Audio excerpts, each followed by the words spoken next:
radiofraternidade.com.br. Web Rádio Fraternidade, a emissora do bem na internet, ajudando a construir um mundo melhor. Permita-me dizer-lhe que a Web Rádio Fraternidade, desde há alguns anos, encontrou uma grande guarida no meu coração. Porque a mim, como a todos, tem proporcionado levar a mensagem espírita aos mais variados recantos do Brasil e de outras nações. Companheiros de cidades humílimas, de fazendas distantes ou de países algo longínquos, dizem-me, eu te ouço pela Rádio Fraternidade.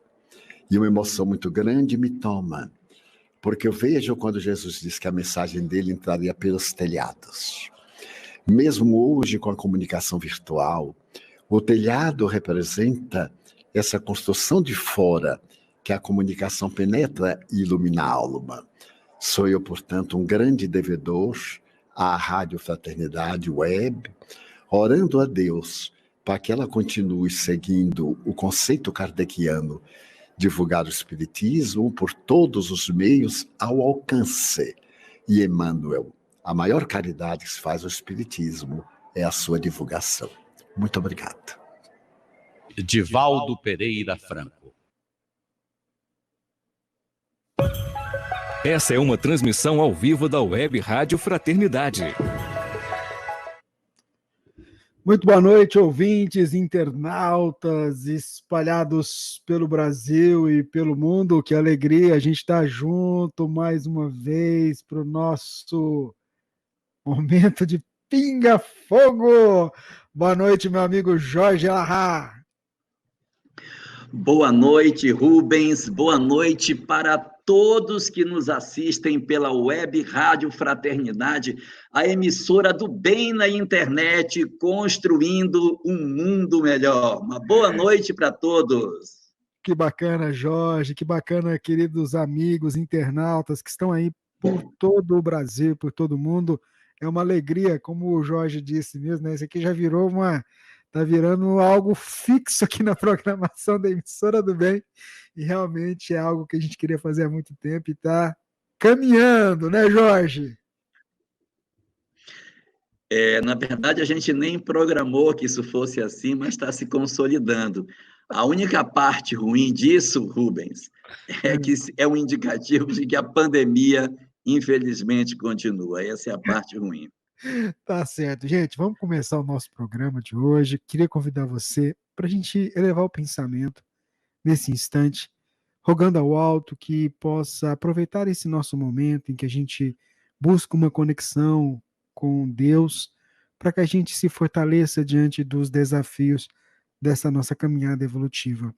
Senhor, esteja conosco, envolva o nosso querido Jorge Elahá para que ele possa ser o seu fiel instrumento, falando aos corações, esclarecendo, trazendo essa mensagem de esperança que teu evangelho nos proporciona. E é em teu nome, Senhor, que nós iniciamos esse nosso pequenino trabalho de divulgação, de aconchego aos corações daqueles que nos assistem e que nos ouvem nesse instante ou em outro momento, já que o material fica disponível aí pela rede mundial de computadores. Que assim seja. Então vamos lá, segunda-feira, dia 29 de junho de 2020, a 12ª edição do nosso Pinga Fogo. E o Elahá faz aquela abertura para a gente, e na sequência a gente retorna para as nossas perguntas, que já está cheia aqui, Jorge. É com você, meu amigo. Uma boa noite para todos que nos assistem. Hoje, particularmente, gostaria de tocar num assunto que é o nosso planejamento espiritual. Eu percebo que muitas pessoas, de certa maneira, temem a sua própria programação, temem as suas próprias provas e, de alguma forma, resistem para enveredar pelo caminho que as provas apresentam. É importante que nós observemos que as provas significativas da existência, Eu não estou falando das pequeninas, mas das provas grandes. Aquelas que poderiam estar contidas numa pequena biografia, se nós fizéssemos de nós próprios. Essas são as chamadas grandes provas. As grandes provas, elas são linhas do nosso planejamento. Às vezes, elas não eram linhas que estavam desenhadas antes de nós renascermos, porque pelo nosso livre-arbítrio, nós tomamos algumas decisões que essas linhas passaram a estar inscritas. Mas mesmo que elas não estivessem escritas antes do nosso renascimento, mas se o nosso livre-arbítrio nos levou a determinadas decisões em que nós estamos diante dessas provas, é um indicativo de que, mesmo que elas não fossem as programadas, elas eram previsíveis de acontecer. Ou seja, não era o que deveria ocorrer, mas no desenho que o mundo espiritual fazia, era uma possibilidade a depender do nosso livre-arbítrio. Então, independente do fato de elas serem programadas do ontem ou do hoje, são provas que têm a ver com o eco do nosso próprio eu. Nossas grandes provas são o espelho da nossa própria intimidade. O que nós passamos, as experiências que vivemos, os dramas que temos que atravessar, fazem parte do nosso processo de crescimento espiritual.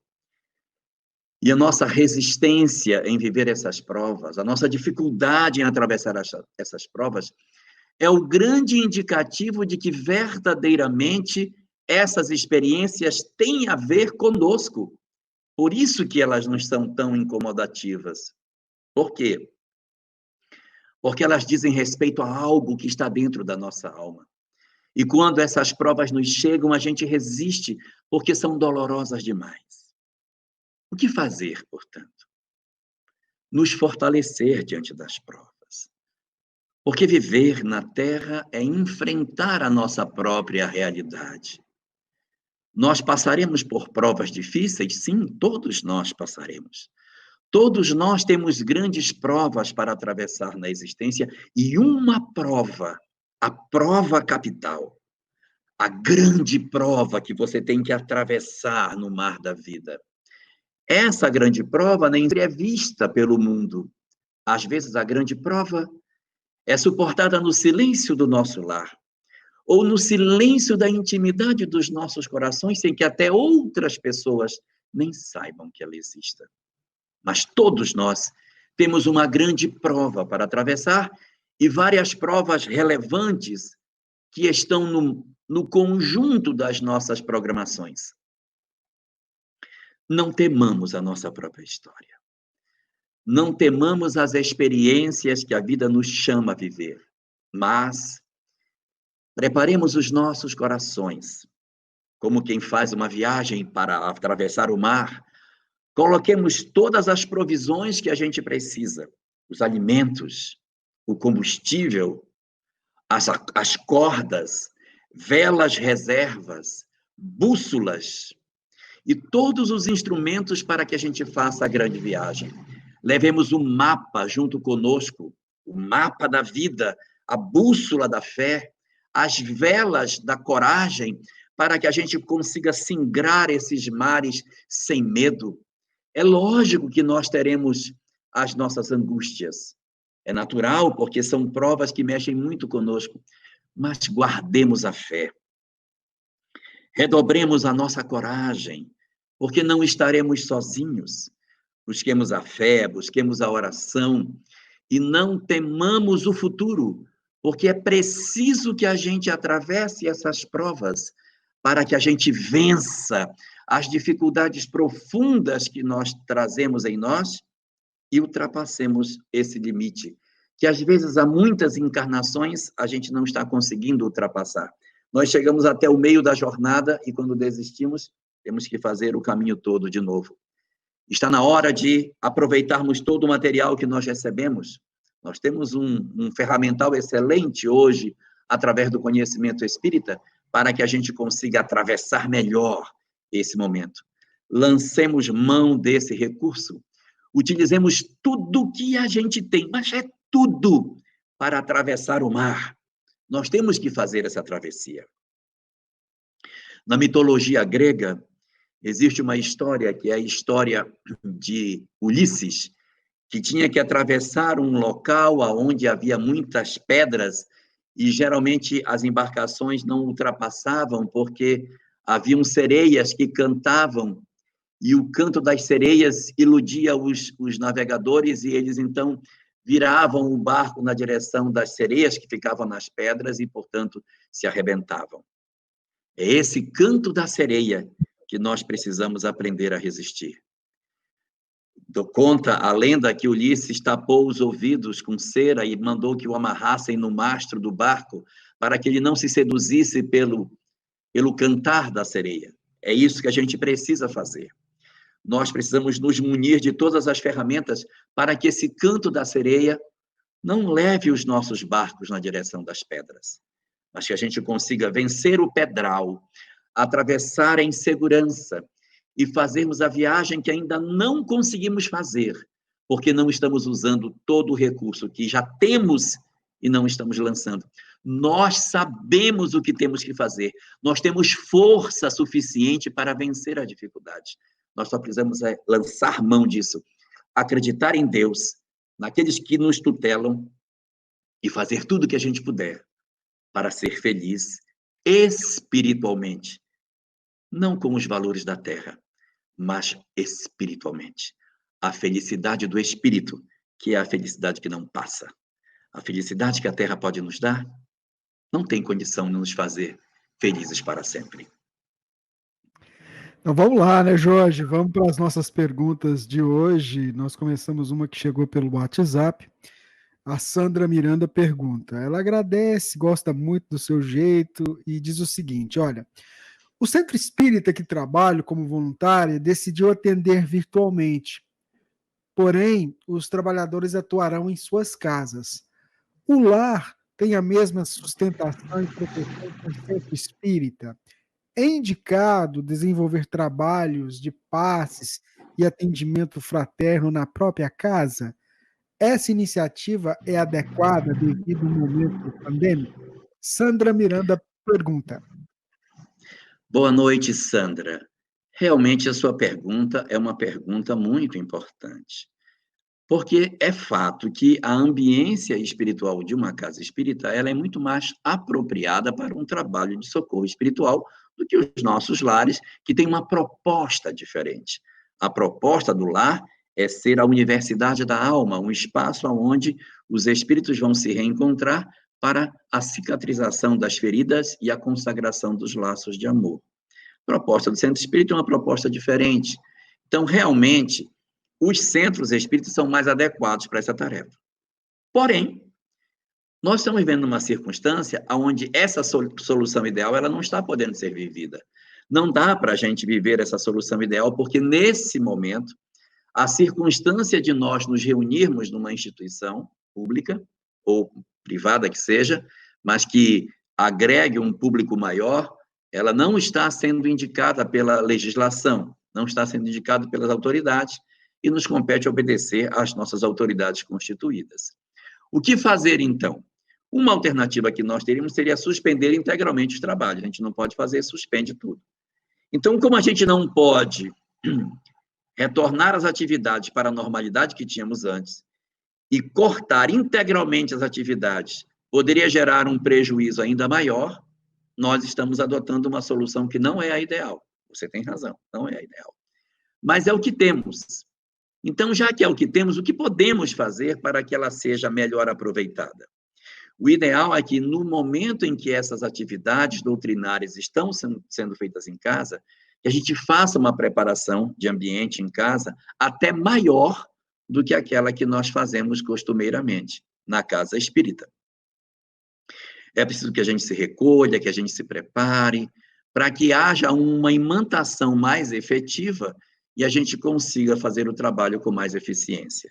Mas, sem dúvida nenhuma, assim que esse período mais complicado passar, as atividades doutrinárias devem ser conduzidas para a casa espírita, que é o local ideal para que isso ocorra. Enquanto isso não acontece, para que a gente não negue o socorro ao semelhante e não feche os nossos corações ante a possibilidade de ser útil, a gente vai fazer a solução possível, utilizar os ambientes que a gente tem para fazer o trabalho que a gente pode realizar. Existe, talvez, uma possibilidade que a gente também possa conseguir, que seria um grupo reduzidíssimo de pessoas dentro da instituição espírita, em salas distintas, realizando o trabalho para não estar em casa. É uma possibilidade também. Você leva umas 4 pessoas para a casa espírita, destina cada uma num ponto diferente, a depender da condição de cada um, porque isso não tem nada absoluto, e cada um num canto, distante, sem muito contato social, com o distanciamento social que a legislação estabelece, e sem ser público, essas pessoas de lá poderem fazer também o trabalho espiritual que precisa ser feito. É uma outra alternativa que tem que se fazer. O movimento espírita é muito jovem, a pandemia também é muito jovem, a gente não tem a solução ideal para as coisas, a gente tem que procurar a solução. O que a gente sabe é que o ideal é tudo na casa espírita. Enquanto o ideal não chega, a gente vai ensaiando soluções alternativas aonde o amor precisa tomar parte nas nossas decisões. Muito bem, nós estamos com o Jorge Elahá, seu Pinga Fogo, aqui na Web Rádio Fraternidade, a sua 12ª edição.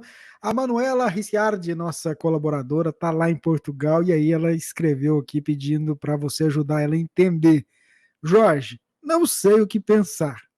Se as asas existem mesmo em espíritos avançados, ou é imaginação dos escritores e pintores? As asas dos anjos. Ah, sim, as Se as asas. asas existem mesmo em espíritos avançados, ou é imaginação dos escritores e pintores? Um abraço para a Manuela, que é nossa voluntária, que ajuda a gente, está lá em Portugal. Eu não sei se é boa noite ou já é bom dia lá em Portugal, acho que já é até bom dia. Boa noite, né? 5 horas. Ah, não, já virou, né? Tá certo. Já virou. Boa noite. Então, boa noite, bom dia para você, Manuela, aí em Portugal. Manuela, o que fez com que surgisse essa ideia das asas? É porque os espíritos apareciam para as pessoas entrando pelas janelas. Como que entra se não tem asa? Como é que voa sem asa? Os espíritos entravam pelas janelas, saíam pelas janelas, flutuavam no ar. Como se eles não têm nenhum instrumento? Então, evidentemente, se idealizou que eles devessem ter algum instrumento para deslocamento, que eles se deslocavam com uma velocidade muito grande. Só pode ser uma coisa, só pode ser asa. Então, se constituiu romanticamente, metaforicamente, a figura das asas. É tão bonitinho, por sinal, né? A figura das asas como sendo o instrumento do qual os espíritos superiores se valem para que isso seja feito.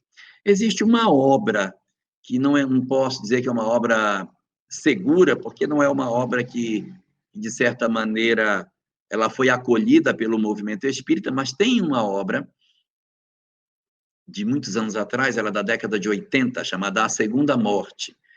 Essa obra acabou sendo, nem ela é mais editada, mas porque ela tinha uma série de equívocos doutrinários, e nessa obra ele falava que quando o espírito alcançava uma evolução muito grande, então jorros de luz saíam das costas e dava a sensação de que fossem asas. Mas é uma obra só que fala isso, essa obra não tem só essa condição de excepcionalidade, ela tem muitas outras coisas que só ela fala, muitas coisas que ela fala são questionáveis, então, se de repente você pegou essa obra para ler, essa obra ela não é uma obra que foi acolhida pelo movimento espírita em função de uma série de posicionamentos que ela possui. Excetuando essa, não há nenhuma outra que fale nada semelhante, da onde se conclui que, efetivamente, as asas dos anjos nada mais são do que alegorias criadas pelos nossos artistas. Vamos lá, tem uma pergunta aqui que chegou pelo Facebook. Vou jogar ela aqui. Elahá, quando se fala que Maria não engravidou virgem, como entender a recusa de José a ponto de ser preciso uma intervenção divina através da visita de Gabriel? Pergunta feita pelo Cosme, pelo Facebook. Jorge, Pinga Fogo é assim mesmo. Eu respondo? Vai, Jorge. Não sei, ué. Vou responder. Vamos lá. Eu vou responder. Olha só. A opinião do Jorge? Não é opinião minha, não. Então tá bom, vamos lá. Não é opinião minha, não. Olha, é o seguinte, a ideia de que Jesus tenha sido criado de maneira excepcional, ela não é uma condição apenas para ele. Vários outros iniciados da história da humanidade também tiveram histórias semelhantes. Krishna também nasceu de maneira excepcional, o Buda também foi concebido de maneira excepcional, e Pitágoras também era esperado como sendo fruto dos deuses, junto com a mãe dele, que daria origem a um novo ser extraordinário, que era a personificação da divindade entre os homens. Isso está no livro Os Filósofos, de Herculano Pires, e aí nasce Pitágoras. Então, essa ideia de uma virgem é um pensamento que é muito, muito corriqueiro, né? Também existe um outro ponto dentro dessa questão que fala que a palavra virgem em hebraico é a mesma de moça, de uma jovem. Então, jovem e virgem era a mesma coisa, porque na época era sinônimo. Então, quando se dizia que ele seria filho de uma virgem, é que ele seria filho de uma moça jovem, de uma moça jovem. E aí eu vou falar aqui uma coisa. Bom, vamos lá. Esse pensamento que eu vou colocar, ele não é um pensamento espírita, ele é um pensamento que existe dentro do judaísmo. Dentro do judaísmo. Existe uma obra chamada Talmud. O Talmud é um livro dos comentários dos rabinos. Vários rabinos fazem comentários e os rabinos famosos são levados para dentro do Talmud, eles têm capítulos. Entre os vários comentaristas, que são diversos dentro do Talmud, existe um chamado Yeshua ben Pantira. Yeshua ben Pantira. O nome de Jesus era Yeshua. Ben, em hebraico, significa filho. E Pantira era o nome de um soldado romano. Então, Yeshua ben Pantira, que é um rabino que tem suas inscrições dentro do Talmud, a história dele é que a mãe dele teria sido violentada por um soldado, quando jovem. E ele teria nascido dessa vinculação com esse soldado. E que o marido acolheu o casamento porque ele foi orientado para que acolhesse a moça, porque iria nascer uma pessoa muito especial, que seria Yeshua ben Pantira. Não há nenhuma vinculação que obrigue a dizer que um é o outro, mas alguns estudiosos chegam a levantar a hipótese de que essa seja a razão de casar as histórias, que José teria recebido a orientação, porque isso poderia ter acontecido. Não há nenhuma indicação doutrinária espírita nesse sentido, né? Mas é só para a gente perceber que, entre as várias hipóteses que se pode ter, uma delas pode ser essa. Se a gente imaginar que ali existia um império romano com seus soldados agressivos e violentos, não é uma impossibilidade.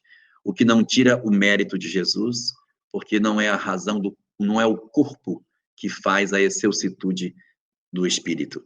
Então, se isso foi a história dele, nós não sabemos. Mas essa versão que algumas pessoas levantam é uma hipótese que pode levar a uma explicação do porquê da recusa e o anjo dizer, case. Mas, até onde a nossa vista alcança, o relacionamento que deu origem a Jesus não necessariamente precisa ser divino para que dê origem a um ser diferenciado. Então, se é José, o pai dele, ou se aconteceu isso que alguns autores comentam que teria acontecido, isso é o que menos importa. O que importa é a mensagem que ele deixou, a informação preciosa que o Cristo trouxe. Então, talvez por aí a gente possa encontrar algumas explicações. Na verdade, essas dúvidas, essas questões que a gente tem, elas nos remetem ao conhecimento de um Jesus que é um Jesus que interessa menos para nós. Porque o Jesus que mais nos interessa é o Jesus doutrinário, o Jesus que nos traz as lições de comportamento. Porque as questões recorrentes à sua vida comum, próprio Allan Kardec, na introdução do livro Evangelho segundo o Espiritismo, disse, essa parte eu não vou tratar, porque ela, como outras 3, que seriam os milagres, as predições e as palavras que a igreja tomou como dogma, são frutos de controvérsia e acabam não nos levando a uma conclusão, a gente não vai nunca conseguir a resposta ideal. Por isso, a gente se prende no aspecto moral do Cristo, que esse sim é o que nos importa mais. Até porque é realmente o aspecto moral que vai fazer com que a gente caminhe, né? Não adianta a gente ter o conhecimento desses outros detalhes se nós não fizermos ou colocarmos em prática toda a moral ensinada pelo Cristo. Uma pergunta que nos chegou aqui pelo YouTube, deixa eu colocar ela aqui para a gente ver o seu comentário. Jorge, é feita pelo Daniel Rosa, de Assis. Jorge, como lidar com o superior hierárquico que ainda não trata todos os subalternos com igualdade fraterna, não reconhecendo o valor de cada um? Como ser um cristão no convívio assertivo? Eu recomendaria a leitura da página O Homem de Bem, que diz que ele toma a defesa do fraco contra o forte, sacrifica seus interesses em favor da justiça, e se por algum motivo a vida social colocou homens sobre a sua autoridade, que ele se submete a essa autoridade, e que se ele tem alguém para comandar, que ele os trata com humanidade. Esse seria um bom indicativo para a gente fazer. Lembrando que ordem ilegal não se cumpre, né? E não é porque alguém mandou fazer uma coisa ilegal, a gente vai cumprir. E já que estamos falando do mundo profissional, eu acho que eu já comentei isso aqui em outros Pinga Fogo, mas eu vou me repetir. No mundo profissional, quando algo nos incomoda, nós temos a opção que os dinossauros tiveram. Quando a evolução empurrou os dinossauros no caminho de que eles tinham que tomar uma decisão, eles tinham 3 caminhos para seguir. E no mundo profissional, quando a gente fica encurralado, a gente tem 3 opções para seguir. Opção número 1, que era a mesma dos dinossauros, é a mesma do mundo profissional. Primeira delas, morrer. Muitos dinossauros não conseguiram e morreram, ou seja, você morre profissionalmente, você se anula profissionalmente e vive ali numa condição até ruim, se deprime e se submete ao subjugo de alguém. Morrer é uma das alternativas. Alternativa número 2, ou morre ou migra. O que é migrar? Os dinossauros estavam numa região, eles migravam para outra. Aqui está ruim, eu migrar. Então, é migrar de emprego, não está bom aqui, a gente migra para outro lugar. Vai experimentar uma outra opção para sobreviver. Então, a gente tem ou migra, ou morre, ou se adapta.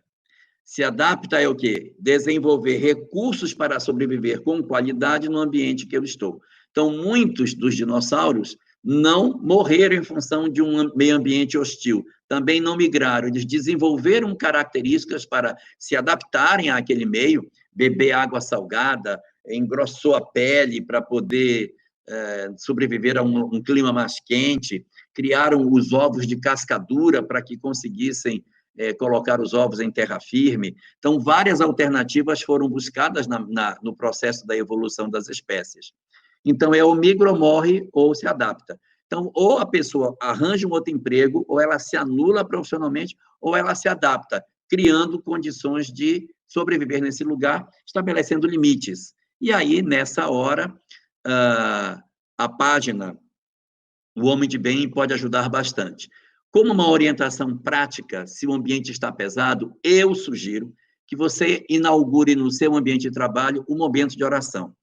O momento de oração não é um momento espírita, é um momento de oração, em que você reúne as pessoas de diversos credos para que a gente ore junto, leia uma página junto. Essa página não pode falar de reencarnação, de mediunidade, mundo espiritual, de lei de causa e efeito, só moral. Uma coisa que trabalha cultura de paz. Que cultura de paz, ela não envereda pelo caminho da espiritualidade para respeitar a crença dos outros. Proponha para os amigos a criação de um momento semanal ou antes de começar o expediente para uma leitura de uma página que pode ser O Otimismo em Gotas, que é uma obra muito boa do Torres Pastorino, que serve a todos os cultos religiosos, e aí você chama todo mundo, a gente faz uma leiturazinha pequena, depois faz uma oração, Geralmente o pessoal gosta de fazer umas orações de mão dada. A gente não está na casa espírita mesmo, então não tem obrigatoriedade de não ter rituais. E para a gente poder até dar um sentido de união, a gente dá as mãos para dizer, não, ninguém vai dar mão, porque ninguém vai fazer nenhum tipo de ato externo. Não é movimento espírita, não precisa esse rigor todo. A gente dá as mãos, faz a oração, vai ter um que vai querer orar o Pai Nosso, ore o Pai Nosso. E aí vai ter outro que vai querer ler um pedaço da Bíblia, leia um pedaço da Bíblia.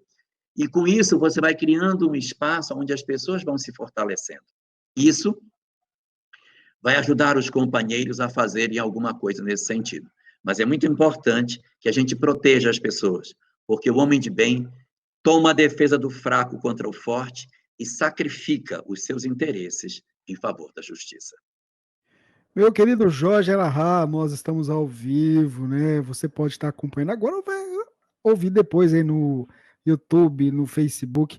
Mas chegou uma pergunta aqui muito interessante pelo WhatsApp. O Alexandre Magno, lá de Ibireté, aqui em Minas Gerais, ele fez várias perguntas. Eu falei para ele que vou escolher só uma, porque cada pergunta aqui é uma palestra. Os espíritos auxiliam pessoas a contemplar prêmios significativos na loteria?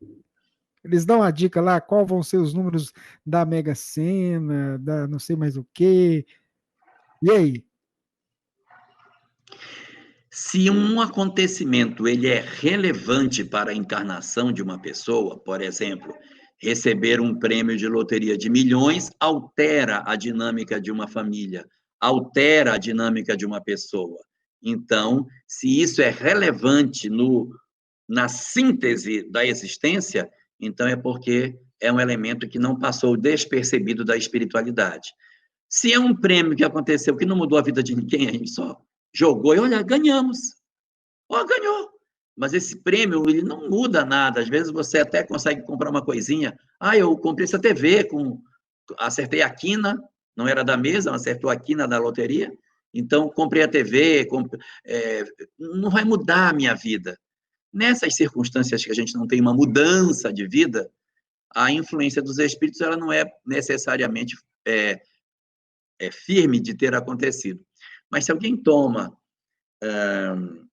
tem uma experiência de passar por um prêmio de loteria que altera a sua condição social fortemente, acerta na Mega Sena da virada, ganha um dinheiro muito expressivo que modifica a família, modifica tudo.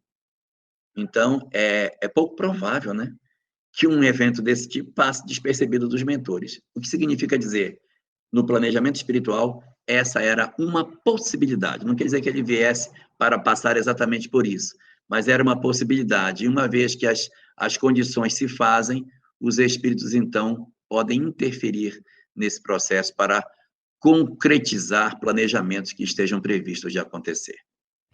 Pode acontecer, né? Não é que vai, os espíritos, dita aí para nós. Não é isso não, né, Jorge? Não. Então vamos lá. A Magna Lopes pergunta o seguinte: boa noite a todos. Gosto muito de suas palestras. Você poderia falar a respeito do alcoolismo e da esquizofrenia? Magna Lopes. Boa noite, Magda. Vamos falar primeiro do alcoolismo. O alcoolismo é o vício mais antigo que a gente tem na face da Terra. Foi o primeiro de todos eles que nós descobrimos isso lá no passado, quando os homens começaram a fermentar a uva e descobriram que dela produzia uma bebida que alterava a condição de lucidez das pessoas. Então, é uma história muito antiga. No Império Romano, nós temos várias pessoas com problema de alcoolismo desde aquela época. E esse fenômeno, ele atravessa a história da humanidade. Ele só foi ser reconhecido como doença no século XX. Até então, ele era tido como um fenômeno que não era necessariamente doença. A partir do momento que ele é reconhecido como doença, o sistema de saúde trata de maneira distinta, as empresas têm que tratar de maneira distinta, existe todo um tratamento em função disso e da necessidade da gente cuidar dessa questão de maneira mais detalhada.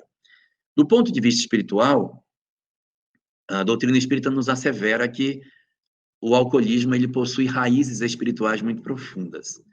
e que muitas vezes os espíritos é que impulsionam as pessoas para essas experiências infelizes. Nem todas as pessoas que experimentam o álcool são dependentes dele. Há pessoas que experimentam, mas não se tornam dependentes. Há pessoas que experimentam e se tornam dependentes. A gente vai dizer que ele dá problema quando ele ocorre, ele dá problema para os dois lados. Ou ele interfere na minha vida social / profissional, ou seja, há algum problema para a minha atividade profissional e atividade social, eu sou inconveniente, no meu trabalho eu também tenho faltas, ou quando eu tenho problemas na minha atividade doméstica, familiar. Aí você vê que está na hora da gente começar a pensar. Dificilmente quem tem problema com álcool admite que tem. Como a gente não sabe quem de nós tem tendência para desenvolver, o mais adequado é que a gente evite. Porque você evitando, o corpo humano não foi desenhado para precisar de álcool, e não tem essa necessidade. Nós é que criamos essa necessidade. Mas é importante que a gente atente para que isso não se torne um vício, né? Que começa a prejudicar as pessoas. A partir do momento que você se torna vinculado a esse tipo de doença, os espíritos que se vinculam a nós, eles são de duas naturezas, os que nos odeiam e os que são afins a nós. Existem espíritos que nos odeiam e que impulsionam para o vício do álcool para destruir você. E outros que são nossos grandes parceiros do passado, antigos bebedores de taverna, da época da Idade Moderna, da Idade Contemporânea mesmo, mas até da Idade Antiga, e que continuam vinculados a nós e que continuam nos sugerindo que a gente faça uso dessa substância. E aí, às vezes, esses nem querem, na verdade, nos prejudicar, mas porque são grandes parceiros, não se afastam. São os casos de obsessão mais difíceis de serem tratados, são das obsessões por afinidade e não das obsessões odiosas. Então, quando você tem em casa alguém que vive o drama do alcoolismo, é muito importante procurar ajuda, porque é difícil sair sozinho, porque é uma doença que precisa ser vista como tal. E aí você precisa de um acompanhamento, às vezes precisa participar de uma AA, precisa de alguma experiência que consiga retirar a pessoa desse cenário. O álcool, ele tem o condão de ser a porta aberta para todos os demais vícios, porque ele fragiliza as resistências do ego. Então, você tem pessoas que, sem beber, não são capazes de determinados atos, mas quando ela bebe bebe o juízo junto com a bebida, aí acabou. Então, quando ela não bebe, ela não se droga, mas se ela bebeu, ela vai se drogar também. Se ela beber, ela se desregra sexualmente. Quando ela bebe, ela acaba tendo comportamentos que ela não teria quando ela não bebe. Por isso que a gente tem que tomar cuidado. E como ela é uma porta aberta para outros vícios, ocorre de que quando você se vincula ao alcoolismo, uma série de entidades se vinculam a você e para se retirar torna-se bem difícil. E algumas vezes a gente atravessa uma existência inteira envolvido com o drama do alcoolismo e quando desencarna, permanece do lado de lá, ainda na doença, mesmo após a morte, se vinculando a pessoas que bebem para estimulá-las a beber, para sentir o prazer que elas sentem quando bebem. Então, eu não tenho mais como beber o álcool, eu me conecto em pessoas que bebem e usufruo do gozo que elas têm para que eu também tenha o mesmo prazer da bebida. Então, isso é que faz com que muitas pessoas continuem bebendo, são as perturbações espirituais às quais nós estamos sujeitos pela presença de outros espíritos que se vinculam a nós. Então, o alcoolismo, pela ótica da doutrina espírita, é um problema, a gente precisa, de certa maneira, evitar, por conta das vinculações espirituais que ele nos favorece, e também pela possibilidade de abrir a porta para diversos vícios. Tanto quanto a gente puder manter a nossa vida longe dessa experiência, tanto melhor para nós, porque nos evita viver coisas desagradáveis e companhias espirituais infelizes. Sobre a segunda parte da sua pergunta, sobre a esquizofrenia, nós temos uma obra que trata sobre isso, que é a obra Loucura e Obsessão, onde trata casos de esquizofrenia, em que remete ao fato de que são espíritos que tiveram grandes culpas no passado e que hoje reencarnam, e eles não querem manter contato com esse processo do ontem. Então, eles têm um certo bloqueio, Quando você aproxima a experiência do ontem no hoje, eles, então, não conseguem fazer o comportamento esperado e podem provocar neles os surtos. E aí são sinais de dramas do ontem acostados no hoje. Nos casos em que você tem pessoas com problemas de esquizofrenia dentro do lar, é um indicativo de que a família como um todo tem responsabilidades coletivas. A gente não pode abandonar, deve cuidar. Os tratamentos para a esquizofrenia são complicados, porque os prognósticos de cura não são bons, mas existe a medicação que pode ser tomada para que contenha a pessoa, para que ela não entre nos surtos desnecessários. E aí, companhias espirituais indesejáveis podem aparecer nessas circunstâncias. Portanto, redobrar a experiência no lar e fazer tudo o que a gente puder para manter um equilíbrio dentro de casa. Muito bem, está pegando um gancho disso. Loucura e Obsessão, livro indicado pelo Jorge, psicografia do Divaldo, pelo espírito de Manuel Filomeno de Miranda. É uma boa para você ter conhecimento acerca da questão da esquizofrenia.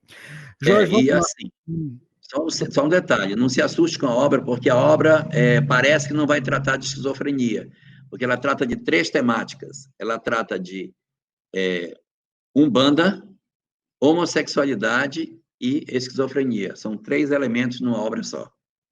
E é muito interessante mesmo, viu, gente? Tem uma pergunta que chegou aqui para nós da Andréia Souza, eu vou colocar aqui para a gente ver. Ela, como consolar uma mãe que sua filha querida partiu na grande jornada no auge da juventude?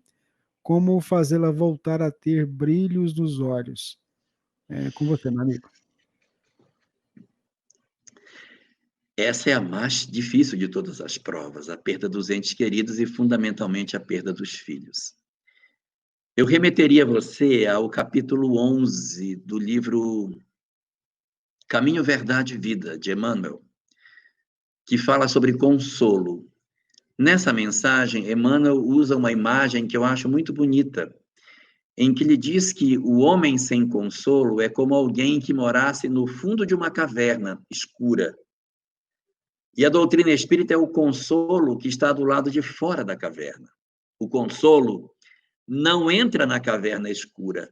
A pessoa tem que abandonar a caverna escura para ir na direção do consolo. Então, o que se quer dizer com isso na prática? É que se você for perguntar para uma mãe, dizendo para ela assim, olha, vamos no centro espírita, porque lá é uma doutrina consoladora, vai lhe trazer consolo com relação à sua filha, ela vai. Mas qual é o melhor de todos os consolos que uma mãe quer com um filho que faleceu? Ela quer o filho de volta. O que ela gostaria é que alguém tivesse o poder mágico de trazer o seu filho de volta à vida. Como ninguém vai conseguir fazer isso, se ela não tiver uma mudança interior, ela fica no fundo da caverna, porque o que é que me consola? Meu filho novamente junto comigo. Essa condição, ela não vai ser possível, porque ele já desencarnou. Então, para que ela se console, ela tem que sair do fundo da caverna na direção da luz que está do lado de fora. Qual é o consolo que a doutrina espírita oferece? O consolo da doutrina espírita oferece não é gratuito, ele exige mudança. Só existe consolo se você efetivamente conseguir fazer uma mudança de mentalidade. Se eu disser, eu quero meu filho vivo, eu quero meu filho de volta, eu não aceito outra alternativa, a doutrina espírita não consola. Ela vem na casa espírita, ela ouve a palestra e diz, não me consolou. Não é isso que eu quero meu filho de volta. O consolo só vai acontecer quando você efetivamente transforma seu mundo interior. De que maneira que você transforma? Quando você diz, eu sei que meu filho vive. Ele não está comigo, mas ele vive. Aí eu vou mudando minha cabeça. Eu sei que ele está comigo. Não está fisicamente, mas está comigo. Eu sei que vou poder rever meu filho. Eu sei que ele ainda me ama. Eu encontro meu filho no sonho. Então, essa mudança de cabeça, essa capacidade de você reinterpretar a vida por outro ângulo, é que é o consolo que a doutrina espírita pode oferecer para nós. Eu convidaria essa senhora a assistir um filme que foi produzido por um companheiro espírita de Santa Catarina. Esse é um filme que está no YouTube, disponível. O nome do filme é O Anjo. O Anjo. que ela assista. É um filme de 1 hora e pouco, em que vai contar a história de uma criança que desencarna e todo o desenrolar espiritual da história. Então, assistir esse filme talvez seja um bom instrumento, porque às vezes as pessoas, quando perdem seus filhos, elas têm dificuldade de fazer uma leitura. E você chega com ela e diz: olha, toma, leia o Evangelho segundo o Espiritismo. Ela vai ler: eu não quero ler isso, quero é meu filho. Naquele momento, até a leitura do Evangelho segundo o Espiritismo é difícil, porque ela quer uma coisa que ela tem uma leitura imediata. Então, talvez, assistir esse filme, que trata a temática de maneira logo muito direta, começa logo com a desencarnação do menino e o drama da família, possa ajudar. O filme é autobiográfico, o companheiro que produziu o filme conta no filme a sua própria história, aquilo que aconteceu com ele, e isso pode ajudar muito para que ela consiga ter uma noção mais clara do que está acontecendo. Talvez esse seja um bom instrumento de consolo, e depois que esse período mais forte do luto passar, porque a gente tem que respeitar esse período forte do luto, quando ela começar a vir atrás de consolo e de respostas, e não de querer que a história não tenha acontecido, porque a primeira fase do luto é a negação do que aconteceu. Quando passar o período da negação e que a pessoa começar a refletir e querer realmente uma explicação para o que se dê, aí a gente pode entrar com uma conversa e depois com uma literatura espírita. É difícil para quem perdeu um filho conversar, ler um texto, se ela não tem conhecimento espírita. A conversa, nesse momento, exerce um papel extraordinário, porque é coração em coração, indo ao encontro daquilo que a pessoa está buscando. Essa talvez seja a melhor forma da gente socorrer a sua amiga que passa por essa dificuldade. Muito bem, Jorge, Elahá, ouvintes da Emissora do Bem, nós estamos ao vivo. Elahá, tem uma pergunta aqui, muito interessante, que a Diana acabou de me passar aqui. A pessoa diz que gosta muito desse nosso momento de bate-papo, e ela está com uma dificuldade e pediu um socorro. Ela diz o seguinte: olha, faz exatamente 3 anos que a mãe do meu marido morreu. De lá para cá, a relação do meu filho com o pai está insustentável. A falta de respeito dele para conosco é insuportável. Já houve violência física do filho para o pai, violência verbal comigo, uso de drogas, furtos de cartão, carro, tem diagnóstico de transtorno bipolar e personalidade antissocial. Está no 3º psiquiatra, tentou suicídio em novembro de 2019, culpou o pai. Um caos. Atualmente o pai se afastou por não suportar e largou toda a responsabilidade para mim, a mãe. Um caos. Não sei o que fazer, mas estou em paz, pois há mais de 1 ano e meio me dedico à doutrina espírita e há 6 meses faço o evangelho no lar. Então está aí o pedido da nossa ouvinte que gostaria de ouvir uma luz aí. Ela, é com você. Ela deixou o nome? Ela chama Kika de Santa Catarina.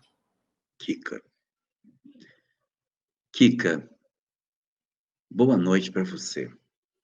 O seu drama é um drama muito difícil, embora ele não seja incomum. Nós estamos tendo na nossa sociedade hoje uma quantidade muito grande de experiências desse tipo. E tentar resolver essa questão em poucas palavras é um tanto difícil. Por quê? Porque são situações bastante complexas. Você tem aí vários elementos na história que precisam ser cuidados. Então, você tem uma relação sua com seu marido que também precisa ser tratada, que ela pode estar enferma. Pelo fato dele ter deixado tudo sob a sua responsabilidade, você tem aí um ponto de inflamação na relação. Tá? Também precisa ser cuidado essa parte. Agora, com relação ao caso do menino, as drogas exercem um fator muito forte dentro disso. Esse comportamento agressivo, essa forma de agir, ela tem muito a ver com a questão do consumo de droga. O roubo do cartão, o roubo do carro, os excessos de conduta, eles decorrem muito desse tipo de situação. Só que a gente não pode culpar a droga. Que, embora ela seja a causa disso, ela não é a causa primária. Existe uma causa que levou à droga. Então, a droga produz uma série de comportamentos. Só que antes da droga existe algo que diz assim, o que levou ele às drogas? O que foi que fez com que esse garoto tivesse a decisão de partir para esse tipo de experiência?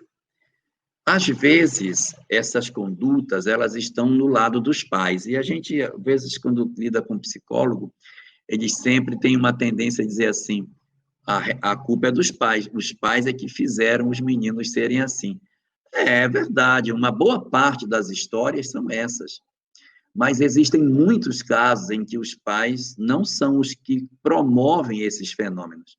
Os filhos, individualmente, possuem características desse tipo. Às vezes você tem 4 filhos e você tem um que se droga, que fez uma ruptura com todos os padrões que a família possui.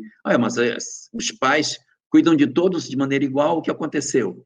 Então, existe responsabilidade de um lado e existe responsabilidade do outro. O filho, nessas circunstâncias, ele também tem sua parcela de responsabilidade. Então, os pais têm? Têm. Mas os filhos também têm. Porque é muito cômodo você jogar as responsabilidades todas nas costas dos pais, como se os filhos fossem criaturas ingênuas e indefesas, fruto único das condutas de seus pais. A doutrina espírita não abraça essa ideia, porque ela não admite que as pessoas sejam fruto do meio, porque admite que o meio influencia, mas não determina. Porque os espíritos, na verdade, os nossos jovens, eles têm uma história anterior a essa da existência atual. E, portanto, alguns dos nossos jovens são almas conflituadas do ontem e que, por conta disso, possuem dificuldade de aceitar determinados comandos que a vida lhes impõe. Então, eles vêm de um passado complexo, complicado, chegam numa família e, às vezes, a família está desarrumada e eles, então, se perdem. Às vezes, não, a família pode estar arrumada e eles se perdem apesar dessa família. Então, o que fazer nesses casos? A primeira coisa a fazer é retirar de si toda a responsabilidade de culpa integral de tudo que aconteceu. Nós não podemos assumir as responsabilidades integrais por aquilo que os nossos filhos fazem. Se os nossos filhos já são maiores, com menos responsabilidades ainda. Então, o que deve ser feito? A gente deve sentar, deve conversar e deve estabelecer o que deve ser trabalhado nessa família, tá? Então, a procura de um psicólogo não deve ser só para ele, tem que ser para o grupo como um todo, porque quando um desarranja, quando uma engrenagem sai do lugar, você precisa tratar o organismo como um todo. Então, você também precisa, o marido, seu marido, o pai, também precisa de um tratamento psicológico, de um atendimento psicológico. E, provavelmente, a depender da circunstância, de como esteja o seu estado de espírito, pode ser ou não que você precise também de um atendimento psiquiátrico para poder administrar alguma substância para facilitar com que você se equilibre. Mas me parece que você não está precisando dessa substância. Talvez seu marido esteja mais provável de estar passando por essa situação. O menino já está no psicólogo e no psiquiatra também, pelo que eu pude perceber. Então, a gente vai administrando, fazendo o que a gente puder. Se ele chegou ao ponto de estar roubando, estar mexendo nas coisas, tomando cartão de crédito, talvez você precise endurecer com ele. Eu sei que é duro endurecer com o filho, porque a gente sabe, quem tem filho que é adicto, e quando você endurece muito, ele pode ir para o crime. Os pais que têm filhos que têm problema com drogas, eles têm medo de endurecer muito o jogo, dizer, não vou dar dinheiro para você, aí ele vai e rouba para poder ter dinheiro, ele se complica muito mais e desgasta você muito mais ter que lidar com delegacia e ver seu filho amado preso. Mas é preciso que a gente tenha um grupo de apoio para que a gente consiga atravessar essas experiências que podem acontecer. Jovens que possuem a conduta de pegar o cartão, pegar o carro, pegar dinheiro, abrir bolsas, levar o que tem em casa, fazer pequenos furtos de celular, de objetos eletrônicos, para vender em troca de droga, mesmo tendo uma condição social satisfatória, é um indicativo de que eles, muito provavelmente, podem vir a cometer atos semelhantes se não tiverem provido de recurso financeiro. É uma possibilidade. Então, você precisa se fortalecer para o caso de isso acontecer, porque isso não é uma condição impensável, isso é muito provável nas circunstâncias que você está. Então, vamos lá, vamos organizar o que tem que ser feito.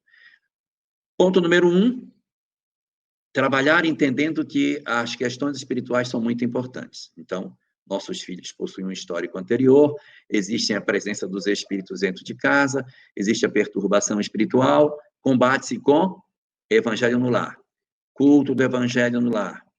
Como as coisas estão muito difíceis, faça mais de uma vez por semana, se possível, todos os dias, uma oração para que você mantenha a sintonia dentro de casa. Faça leituras de obras espíritas com frequência, não faça só o evangelho. Pegue uma obra espírita para ler, porque a obra espírita, ela nos conecta com o mundo espiritual e nos faz estar o tempo todo vendo informações e dados novos, e a gente vai se sintonizando com o mundo espiritual, vendo o que acontece, é muito bom. Eu sugiro que você leia uma das obras de André Luiz, que pode ajudar muito nessa questão. Procure a obra Entre a Terra e o Céu, de André Luiz, que pode ajudar bastante. Ou a obra Ação e Reação, também de André Luiz. São duas obras que você pode escolher e que vão lhe ajudar muito a entender o mecanismo do que pode estar acontecendo no mundo espiritual. Então, ponto número 1, entender que existe uma questão espiritual envolvida, fazer o evangelho com frequência, a leitura de obras para que você se fortaleça. 2, procurar um atendimento psicológico para você e para o seu marido, para o garoto, psiquiátrico, se for o caso, para que vocês estejam fortalecidos nessas orientações que tem que ter.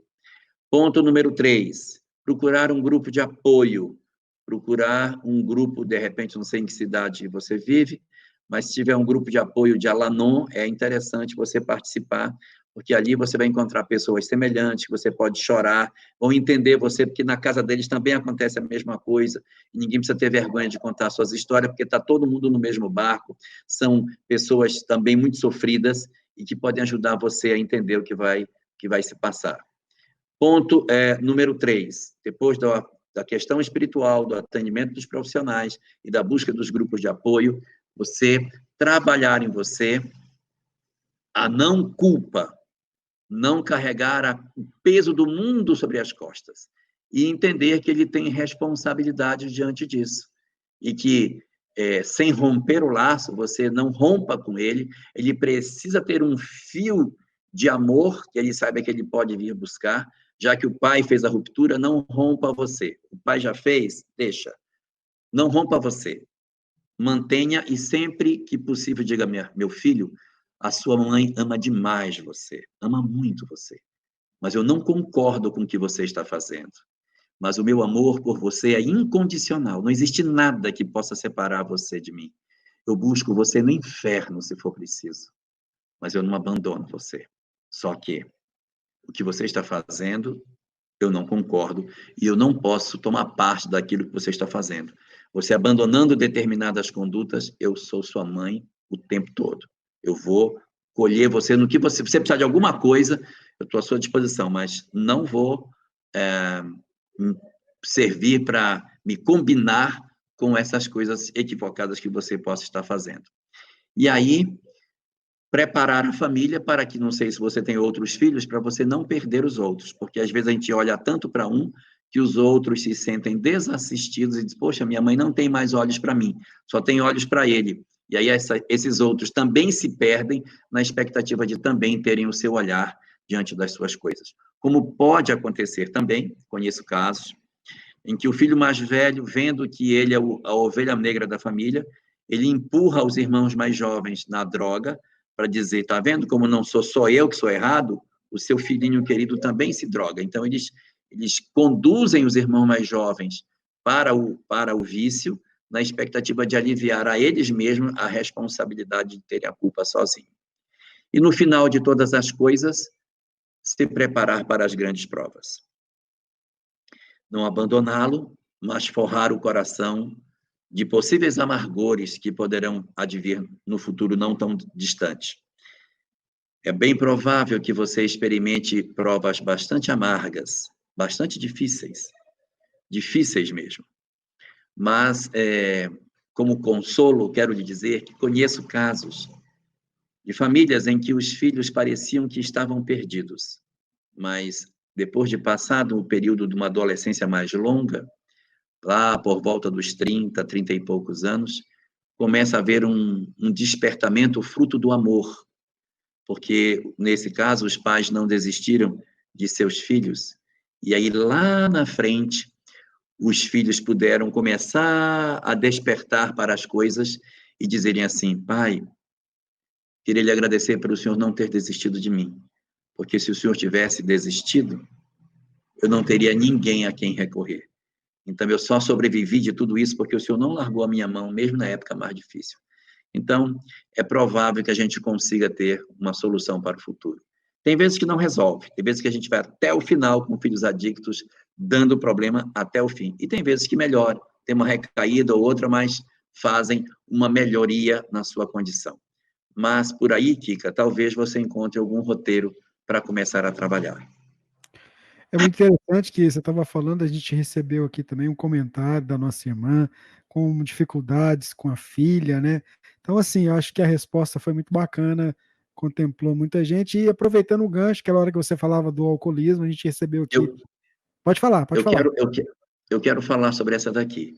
Então, vamos lá. IP é o seguinte: quando a situação se torna assim muito grave, e aí isso serve também para a Kika, se a situação se tornar muito grave, você vai ter que arranjar um outro local para essa pessoa morar. Nós não somos obrigados a ver os nossos filhos drogados quando eles estão nesse nível de violência, né? de agressão, queimando casa. Então, aí a gente diz, ó, não dá mais para você morar aqui. Eu vou alugar um lugar para você e você não permite que a pessoa entre mais na sua casa. Quando entra no aspecto da violência, da agressão, de destruir as coisas, aí a gente tem que tomar uma atitude de pulso e ser mais assertivo e dizer: você passou do limite. Só que, nesse caso, é importante a gente dizer antes de tomar a decisão drástica. No caso, ela já queimou, fica difícil até ter mais uma coisa mais grave que isso. Mas a gente, assim, não faça isso. Se você roubar o meu carro mais uma vez, você não vai mais entrar aqui. Então, você tem que ameaçar antes, para não dizer, você queimou, pois agora você vai sair de casa. Isso é uma outra situação. Ele tem que, primeiro, sentir o que ele fez. Talvez, nesse caso, porque queimou a casa, pode ser que justifique que você tome essa atitude já drástica, mas o ideal é a gente não expulsar sem antes negociar, dizer, não faça mais. Se você fizer mais uma vez, você está fora. E se disser, tem que cumprir. Falou, pode chorar lágrima de sangue, mas tem que dizer, vou alugar um local para você, você vai morar lá, mas aqui você não mora mais. Aqui não mais. Eu preciso de paz. Aonde a gente dorme, tem que ter paz. Muito bem, aproveitando também um gancho que o pessoal até que alertou a gente aqui, lembrou aqui, quando você falava do alcoolismo, tem um material muito bacana na internet, produzido pelos meninos aqui de Uberlândia, do Grupo Espírita Paulo de Tarso, sozinho. A edição, você pode colocar lá, curta-metragem espírita sozinho. Muito bacana, que eu não sei se o Jorge chegou a ver, eu vou te mandar depois, então, muito bacana. É uma série, né, que quando você soma todos os 6 episódios, se eu não me engano, dá um vídeo de 6 minutos, é muito bacana, e começa já justamente falando das influências espirituais no momento da bebida, do alcoolismo, e aí segue contando uma história muito bacana. O Júnior, vou postar aqui para a gente ver, ó, você considera a evangelização do ser fundamental para a emancipação do espírito no atual momento?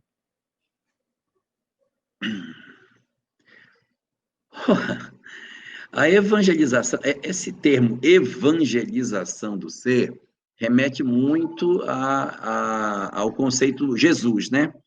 Eu não diria evangelização do ser, porque aí senão você bota fora os budistas, os Hare Krishna, mas eu diria que esse processo de transformação mais profundo, do qual a evangelização é uma das formas de se fazer, porque é a identificação do homem com o evangelho do Cristo, né? Mas, assim, você pode encontrar isso por outras vias, porque o bem é convergente, mas, sem dúvida nenhuma, a tarefa de urgência agora é o aspecto espiritual, porque do aspecto intelectual nós estamos fartos. E a nossa intelectualidade não resolveu o problema da nossa humanidade, não foi suficiente. Nós somos super inteligentes, mas uma série de pessoas continuam morrendo de fome, continuamos tendo uma sociedade extremamente injusta, perversa, com desigualdades inaceitáveis, e nós somos muito inteligentes. Então, não é essa a via que resolveu a coisa. A via da intelectualidade não foi suficiente para resolver os dramas humanos. Nós estamos carentes há milênios de desenvolver o outro aspecto, o aspecto moral, que é fundamental para que a gente consiga efetivamente realizar o nosso processo de reerguimento. Então, sim, o processo de transformação, do qual a evangelização é uma das formas de se fazer isso, é sim a tarefa de urgência que o ser humano precisa na atual situação que o planeta está vivendo. Elahá, nosso amigo Henrique, aqui de Uberlândia, ele estudando a lei de destruição, que está lá no livro dos Espíritos, ele queria que você comentasse com relação à questão das guerras e a figura, por exemplo, de Hitler, né, nesse processo todo. E aí ele queria entender se existe a possibilidade de espíritos virem para o planeta com uma missão de originar essas destruições. Como é que ficaria essa questão, Jorge? Se alguém viesse com a missão de promover a guerra, significaria que a guerra estaria dentro do planejamento divino. E como a guerra, ela não é o bem, ela é o mal, automaticamente dá para a gente perceber que a guerra não é, na verdade, o objetivo da encarnação de determinados espíritos. O que se dá, na verdade, por conta da encarnação deles, é que eles se perdem no mecanismo que eles estão atravessando e se tornam passíveis de serem colhidos por circunstâncias promovendo a guerra. Então, dizendo assim de uma outra forma, eles não vieram para promover a guerra, mas era uma possibilidade. Como tudo aquilo que é o mal, o homem, quando reencarna, ele não reencarna para fazer o mal. O planejamento vem só com a parte daquilo que é possível fazer no bem. Agora, quando os espíritos, por algum motivo, não conseguem seguir essa programação que está desenhada, eles pegam caminhos equivocados. Então, o que acontece nessa hora? Quando o espírito vai reencarnar, se é dito, olha, você pode ser uma liderança, você pode tirar a Alemanha do caos que ela se encontra, você pode isso, todas as potencialidades que você tem, mas tome cuidado, porque você traz em si o germen da violência, da divisão, e se você não cuidar, você pode cometer um grande desatino. E aí, embora não seja a programação, os espíritos observam a chance elevada de que isso possa acontecer. Mas o espírito só reencarna porque ele tem chance de não fazer isso. Mas ele, apesar de não ter a obrigatoriedade de fazer, ele não suporta o peso do mando e aí se fascina pelo poder e acaba se corrompendo e promovendo esses dramas espetaculares, lamentáveis que a nossa sociedade atravessa e que produz sofrimentos que, para esses espíritos em particular, vão levar milênios para que eles consigam resolver. Para se ter uma ideia, existem algumas entidades espirituais, não posso dizer que seja o caso dele, mas existem entidades espirituais que chegam a ficar milênios sem reencarnar e até distantes da Terra em função dos ódios que eles produzem. Não é difícil imaginar que no caso específico da liderança da Alemanha do século XX, isso também possa ter acontecido, porque imagine a quantidade de pessoas que odeiam, que não gostam dele. Os judeus, por exemplo, toda vez que falam o nome dele, depois do nome dele dizem Yimar Shemo Bezirro, que significa que seu nome e sua memória sejam esquecidos. É a mais forte maldição que o povo judeu tem. Ele fala só para algumas poucas pessoas, e no caso específico dele, isso também acontece. Fala-se o nome dele, e em seguida, Yimar Shemo Bezirro. Yimar Shemo, seu nome seja apagado. Bezirro, sua memória também. Então, são coisas que mostram que tem ainda uma quantidade muito grande de pessoas que não querem de jeito nenhum que ele se aproxime do planeta. E isso é problemático, porque você tem a necessidade de progresso desses espíritos. né? A gente não sabe o destino que essas almas vão ter, nós estamos num período de transição planetária, e é provável que algumas desses espíritos, não estou me referindo especificamente a ele, mas outros que promoveram massacres em séculos anteriores, que são reconhecidos como pessoas muito perversas, e até do século XX, nós tivemos outros líderes que também foram muito perversos no século XX, podem ter perdido a concessão de permanência no planeta exatamente pela dificuldade que eles têm de se aproximar da ambiência da Terra pelas dificuldades que eles possuem. Mas voltando à pergunta que foi feita, não, eles não vêm programados para promover a guerra, porque se eles viessem, a guerra estaria no desenho de Deus e não é necessário que ela aconteça. Ela é aproveitada, porque aí ela serve como instrumento de progresso. Tem uma pergunta aqui, de um ouvinte que pediu para não se identificar. Eu vou fazer o comentário dele e ele pede para ver se você pode falar alguma coisa. Venho numa caminhada onde consegui me libertar do álcool, drogas, 4 anos. Há 3 meses larguei o cigarro e agora quero me libertar da escravidão das relações sexuais, relações doentias. E ele pede desculpa por estar comentando isso aqui, mas diz ele que seria o karma dele. E ele, assim, ele precisa trabalhar mais sobre essas situações na vida dele, porque ele não quer magoar ninguém, não quero fazer mal às mulheres com quem me relaciono. E aí ele pede para orar por ele e comenta assim: estou em celibato há 2 meses. É com você. Talvez o celibato não seja a melhor opção para ele. Porque se ele tem esse impulso sexual tão forte, talvez ele escolher uma parceira e viva uma relação com ela que seja uma relação de reciprocidade em termos dos interesses sexuais que eles possuam, mas em regime de fidelidade, já é um progresso muito grande. Mesmo que seja uma relação erotizada, ainda assim, nós estamos num processo de progresso. A natureza não dá saltos. Então, se a gente vive uma vida promíscua, a gente vai trabalhar para não ser promíscuo. Escolhe uma pessoa, porque o que acontece? André Luiz comenta sobre isso e Emmanuel também, que a energia sexual ela tem que cursar, ela tem que fluir.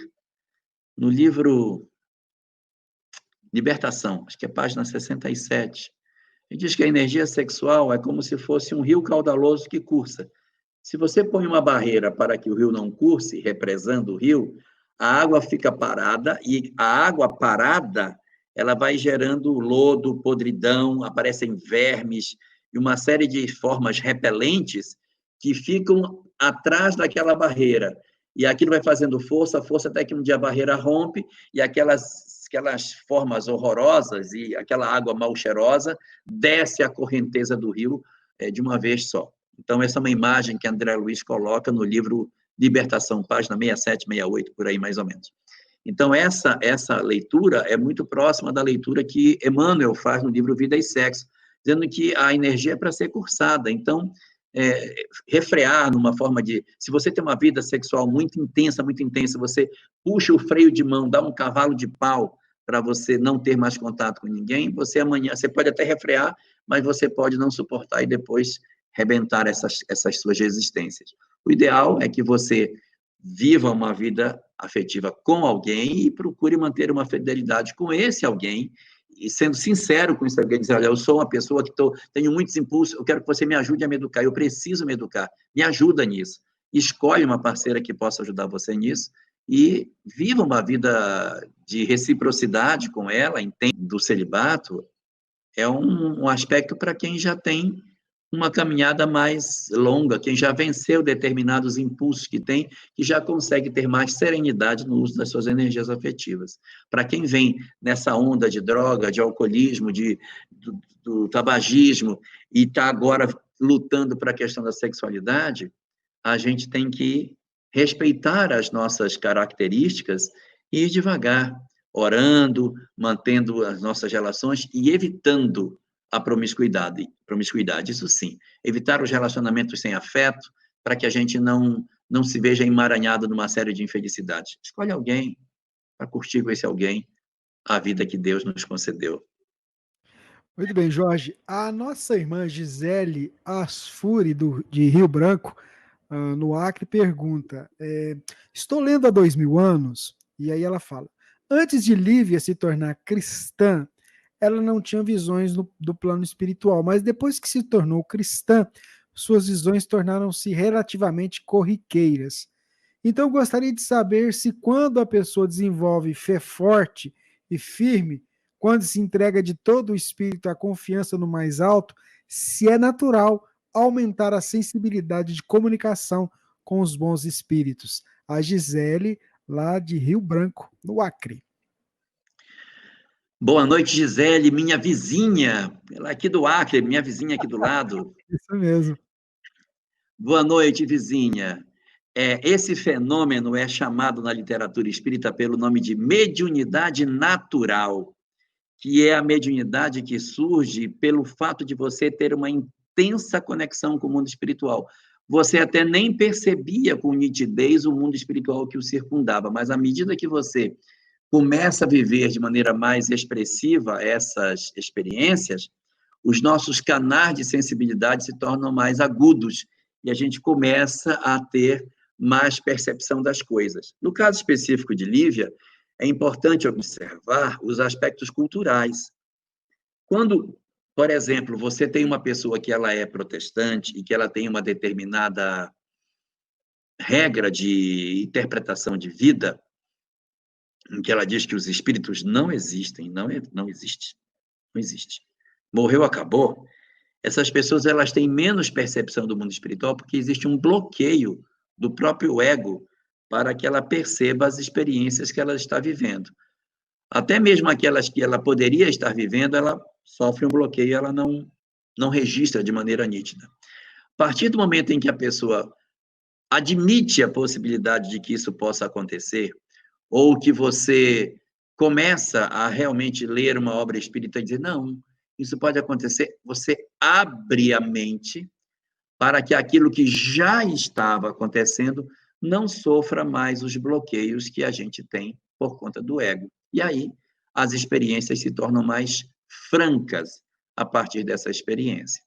Então, Lívia vinha de uma história no paganismo, que não tinha tantas expressões no que diz respeito ao socorro do mundo espiritual, a essa presença do amor divino nas nossas vidas, dessa coisa da divindade próximo de nós de maneira mais pura. Os deuses do paganismo eram deuses mais humanizados, antropomórficos, então possuíam defeitos, e isso fazia com que, de certa maneira, essa sensação de graça e de plenitude pelo contato com o espiritual não fosse tão clara. Por conta disso, ela acaba não tendo esses registros tão frequentes. Quando ela abraça uma nova forma de interpretar a vida, naturalmente, aquilo que já acontecia, mas que ela podava, que ela filtrava com seu próprio eu, acabam esses filtros e ela passa, então, a lembrar com mais nitidez os fenômenos que a gente tem. É a chamada mediunidade natural decorrente da conexão com o mundo espiritual. Muito bem, Jorge Elahá, ouvintes da emissora do Mesmo Tempo, vai passando. Tem muita pergunta, não vai dar para atender todo mundo. A gente vai correndo aqui, olhando ali, vendo aquelas que não foram tratadas em Pinga Fogo anterior. Até me perdi aqui, tá vendo? Mas tem uma pergunta que também eu acho que é interessante. Gostaria de saber, essa aqui é da Marli Ângelo, de Jacareí, São Paulo. Ela pergunta o seguinte: olha, gostaria de saber como é que ficam os espíritos nos embriões congelados e se a mãe nunca puder usá-los, será considerado aborto? A Marli Ângelo, da cidade de Jacareí, São Paulo. Jorge. Ok. Olá, Marli. Boa noite para você. Recomendo você a leitura do livro Dias Gloriosos. No livro Dias Gloriosos, nós temos a resposta para essa pergunta sobre embriões congelados. Joana de Ângeles, nessa obra, fala que os embriões congelados, eles estão ali em 3 situações distintas. 3. Situação número 1, espíritos que estão ligados aos embriões e programados para reencarnar. Ou seja, você quer ter um filho, mas tem limitações da maternidade, para que você tenha, você vai ter que lutar e vencer uma fragilidade sua e conseguir efetivamente só através de um esforço real de tentar uma gravidez para mostrar que você realmente tem desejo de ser pai, tem desejo de ser mãe, porque, por algum motivo da lei de causa e efeito lá atrás, essa possibilidade agora para você, ela só com muito esforço para você conseguir. Então, eles estão programados para renascerem, estão programados para renascer. Então, vai fecundar, os espíritos vão se vincular e eles vão ficar ali congeladinhos. Ah, vão ficar congelados? Vamos, mas não vão ficar com frio, porque a ligação do espírito com o corpo, no começo, elas são sutis. Então, ele tem vínculo, mas ele mantém razoável lucidez, mas ele continua vinculado àquele ovo. O ovo vai se dividir algumas vezes, aí vai ser congelado ali pelo 6º até o 8º dia de reprodução, ele fica guardadinho, e aí para a reprodução, ele fica congelado, não evolui mais, o espírito está vinculado, laços frouxos, ele permanece vinculado. A hora que os pais decidirem pela implantação, implanta, ele sai da condição de letargia que ele está, começa a se multiplicar, aumenta a conexão, o espírito se conecta e renasce. Pronto, certinho. Se os pais separarem e não quiserem mais ter aquela criança, a ligação é frágil. E o espírito pode dizer, separou, não vai dar mais, eu vou abandonar. Ele pega e abandona. Ele pode. O espírito pode abandonar um ovo fecundado. Ele abandona. E aí, se alguém quiser fecundar, não vai vingar, porque não tem mais espírito vinculado àquele ovo. Ok? Esse é o caso número 1. Ovo fecundado com espírito vinculado, programado para renascer, que vai renascer de acordo com a normalidade, mas pode desistir se ele entender que não é conveniente mais a permanência. Caso número 1. Caso número 2. Ovo fecundado, espírito ligado para não encarnar. Eu disse não encarnar. Os espíritos vão pegar um espírito do mundo espiritual, vão vincular a um ovo que vai ficar congelado e ele não está programado para renascer. Que loucura! Por que eu pegaria um espírito que está no mundo espiritual, pendurar num ovo fecundado, se ele não vai nascer? Qual é o sentido disso? Dar a esses espíritos o refrigério da paz. Existem espíritos atormentados no mundo espiritual, perseguidos, viciados, torturados, escravizados, sofrendo loucuras. Lembra daqueles antigos líderes que estavam perturbadíssimos por conta das lembranças do que eles faziam? O que você faz? Você pega esse espírito, vincula num ovo e diz, você não vai renascer, é só para ficar escondidinho dos seus algozes. Porque quando ele inicia o processo de torpor, ele para de emitir a vibração mental dele, aí os seus obsessores não o acham mais. Ele fica como que, entre aspas, escondido. Aquele corpo que não vai renascer, aquele ovo vai ficar anos ali pendurado, é exatamente para que ele fique adormecido, fugindo da perturbação que seus algozes lhe produzem. Isso se chama uma segunda estratégia. Eles estão como que guardados, é uma solução para guardar os espíritos do assédio dos seus perturbadores. Eles ficam semi-adormecidos e ali eles permanecem nesse estado enquanto for conveniente. No caso primeiro, eles ficam mais despertos, porque eles têm uma vinculação frágil, eles até ainda têm uma vida e vinculação com o corpo, mas ainda têm vida. Fazem as coisas, eles se deslocam, têm a vida deles, mas estão vinculados. Nesse segundo caso, os espíritos adormecem o espírito para que ele não emita mais os pensamentos e pendura num ovo para ele ficar ali vinculado. Fica aí. Então, eles estão programados para não renascer. São aqueles que não têm previsão de serem renascidos, vão ficar ali 10, 15, sei lá, 20 anos congelados, sem renascimento.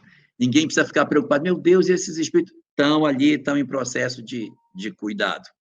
Terceira situação, são ovos que têm o ovo fecundado e não tem espírito.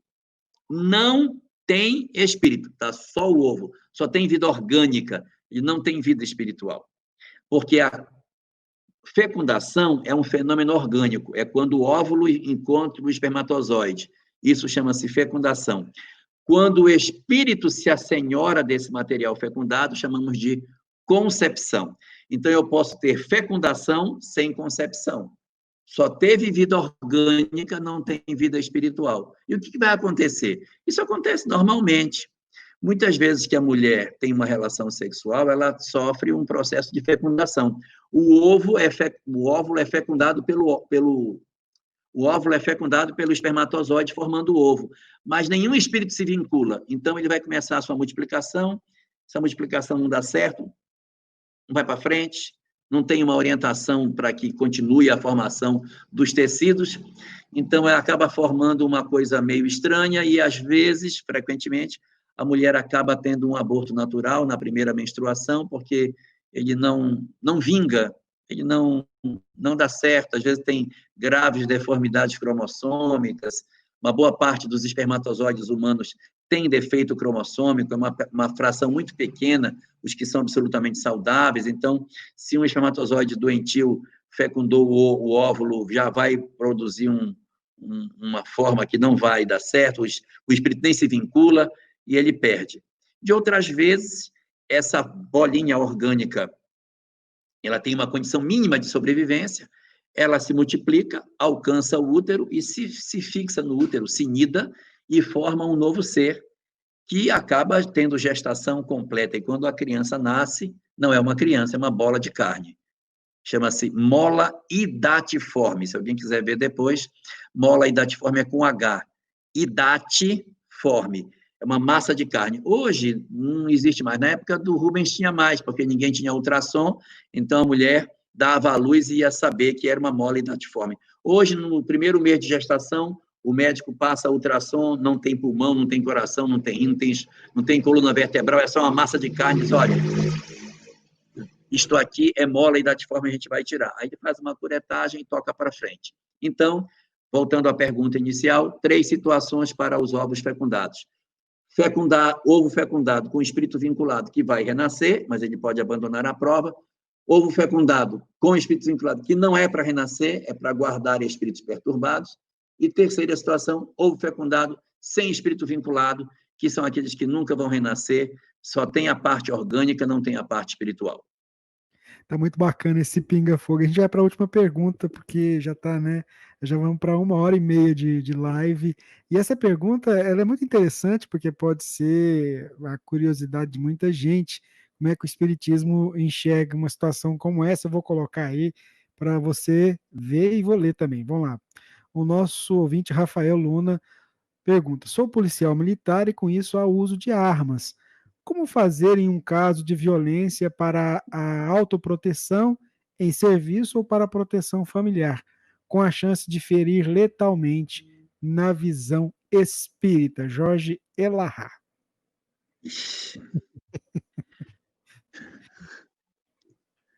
Pinga fogo. Essa daí é boa, né? Boa, para a gente encerrar. Essa foi para encerrar, né? Na prisão de Jesus, quando Jesus é preso, Jesus vira-se para Pedro e diz: Pedro, coloca a tua espada na bainha. Não beberei eu, porventura, o cálice que meu pai me deu? Então, as armas, elas, a princípio, elas não devem ser utilizadas pelo ser humano na condição natural que a gente tem. Só que a profissão do policial, ela exige isso, vamos falar assim de uma maneira meio esquisita, mas é a melhor, é uma ferramenta de trabalho. É a ferramenta de trabalho dele, porque ele precisa ter algum instrumento para estabelecer o equilíbrio da sociedade. E para que ele possa ter autoridade em algumas circunstâncias, ele talvez tenha que fazer uso dessa arma. Só que os próprios policiais são orientados a se utilizar disso somente nos casos extremos. O ideal é que eles trabalhassem sem necessidade de utilizar, podiam até estar portando, mas sem a necessidade de utilizar o recurso. A polícia do Japão, há um tempo atrás, eu lembro que ele tinha comemorado que tinha dado 2 tiros no ano. Eu fiquei pensando, né? 2 no ano. E, assim, a gente tem muita dificuldade para lidar com isso. Agora, isso faz parte do momento evolutivo que a gente está, não é? Então, a gente procurar fazer as coisas de tal sorte que a gente, como dizem os espíritos, quando tiverem que fazer, fazer com humanidade, quando tiver que fazer. Então, a gente nunca perder de vista a visão espiritual que a vida nos dá. Às vezes, a gente tem que usar da autoridade numa situação de conflito e tal, mas nunca perder a cabeça, saber, mesmo quando você empunha a arma, empunhar com autoridade para fazer. E, na circunstância mais grave, lembrar sempre que é mais fácil, é melhor, diante da lei de causa e efeito, você ser uma vítima do que um algoz. E quando a gente usa a arma, eu não preciso obrigatoriamente atirar na direção da pessoa. Você pode atirar em outras direções, ou até tiros não letais, para evitar um comprometimento maior com a lei de causa e efeito. Então, seria mais ou menos uma gradação. Tanto quanto possível não usar. Se tiver que usar com um pensamento de humanidade quando pensa. Atira para o alto, atira para não atingir a pessoa. Se tiver que imobilizar alguém que não tem jeito, fazer de forma que não seja um tiro letal. Se você for um sniper, aí não tem jeito. O sniper, ele é chamado para dar o tiro letal, mas ele está movido por uma circunstância na qual o negociador já sinalizou que não existe mais condição de diálogo. Então, é mais para legítima defesa, para salvar alguém que está em perigo iminente, já se esgotou os recursos do diálogo, então, para salvar o refém, usa-se o recurso do sniper. Então, são circunstâncias que tem que se buscar, mas tanto quanto possível, a gente deve evitar utilizar esse tipo de recurso, porque a gente pode se emaranhar com a lei de causa e efeito desnecessariamente. Então, trazer o coração sereno, para que, caso isso tenha que acontecer, isso não seja movido pelo nosso ódio, pelo nosso sentimento de raiva, porque é isso que vincula ainda mais os espíritos nas suas histórias futuras. Muito bem, enquanto o Jorge ali tem um ar para fazer a prece para a gente, deixa eu lembrar aqui o pessoal perguntando. A gente está com toda a série do Pinga Fogo disponível lá no YouTube da Web Rádio Fraternidade. Você entra lá no YouTube, tem lá a playlist, tem lá a opção lá do Pinga Fogo.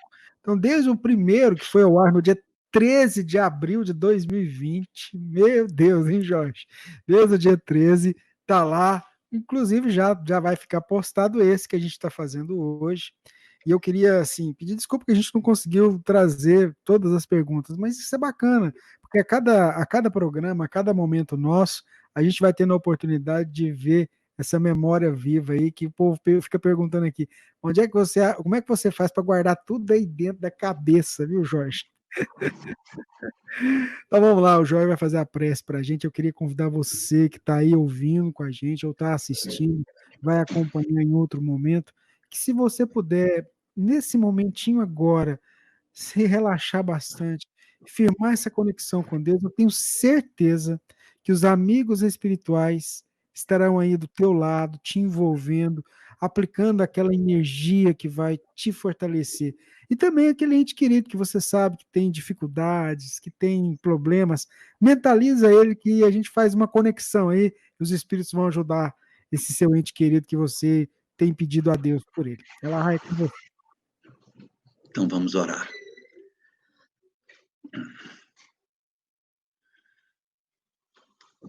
Senhor de todas as coisas,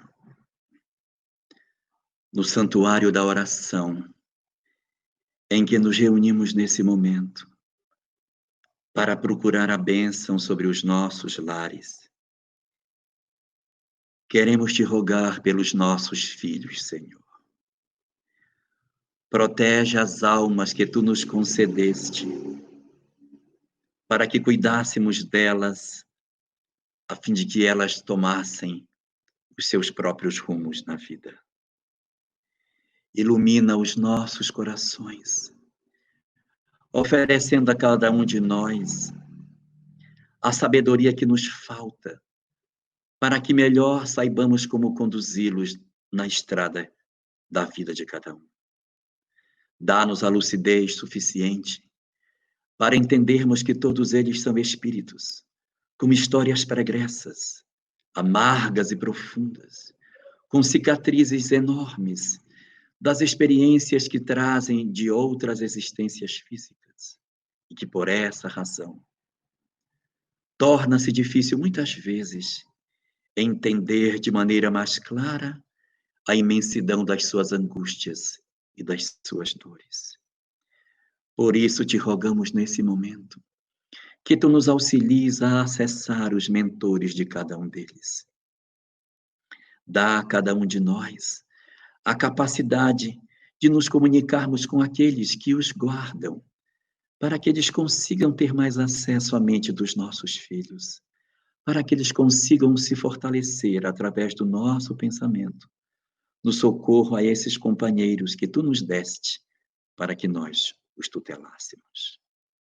Senhor de todas as coisas, abençoa nossos lares, harmoniza as nossas relações e acerena os nossos corações diante das angústias pelas quais passamos, diante das opções que eles fazem, dos caminhos tortuosos que tomam e de muitas formas de viver que eles assumem tão distantes daquelas que lhes ensinamos. Que o nosso amor não seja menor do que as loucuras que muitas vezes eles fazem. E se por algum motivo nós fragilizamos a nossa fé diante daquilo que nos acontece, nos socorre, Senhor, e nos levanta de novo, para que não nos falte a fortaleza de suportar as nossas lágrimas e nossas dificuldades pelos caminhos que eles mesmos escolheram.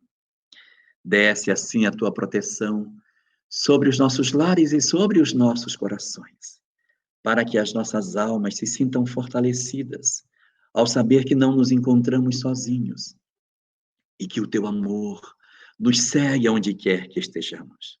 Nos dá, assim, a serenidade que nos falta para podermos suportar as provas que a vida nos traz, entendendo a necessidade que temos de cada uma delas para o crescimento de todos nós na senda do nosso progresso.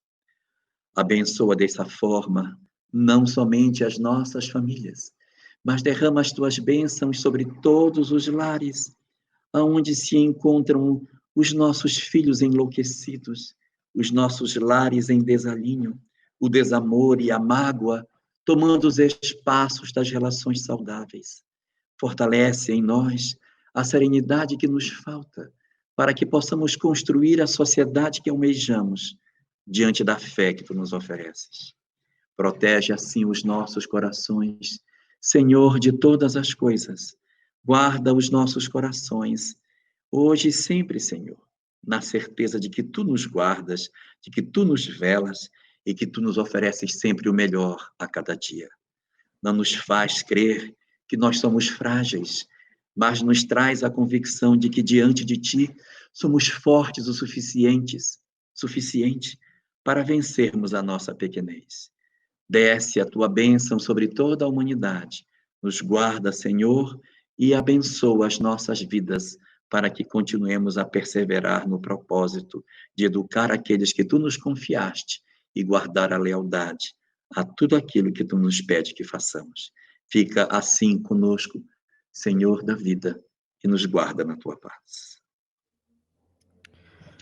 Muito bem, a nossa eterna gratidão a cada um de vocês, ouvintes, espalhados pelo Brasil e pelo mundo, e a gente queria aqui, Jorge, é muito bacana, assim, e um conhecimento geral, através dessa mensagem aqui que chegou, ó.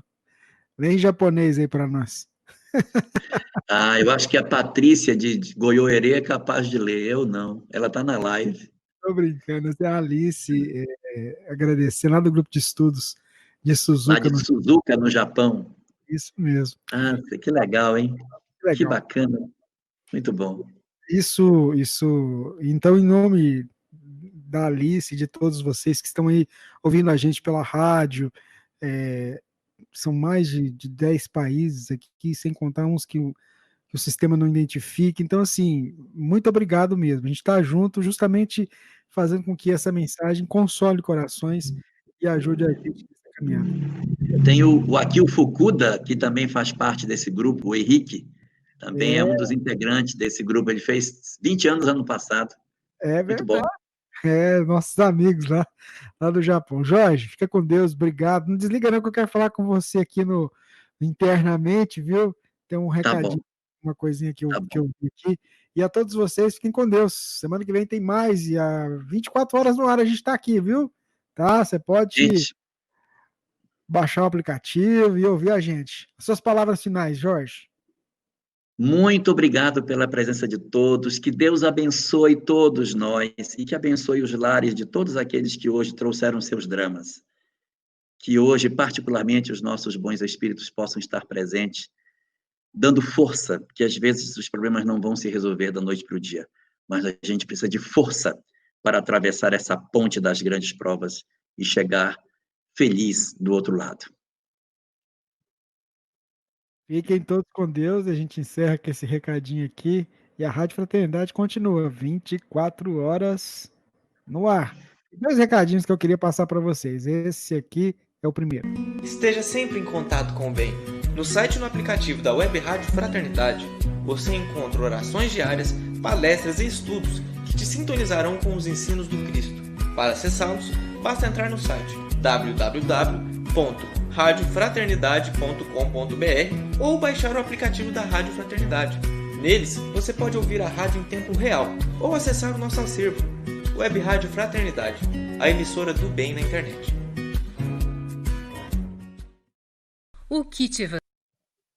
O Kit Evangelho é um clube de assinatura mensal de livros espíritas infantis. Tudo baseado nos princípios espíritas que Chico Xavier recebeu de Emmanuel. Kit Evangelho, um ótimo presente para quem você mais ama. Assine agora www.kitevangelho.com. Use o nosso cupom e ganhe um desconto especial.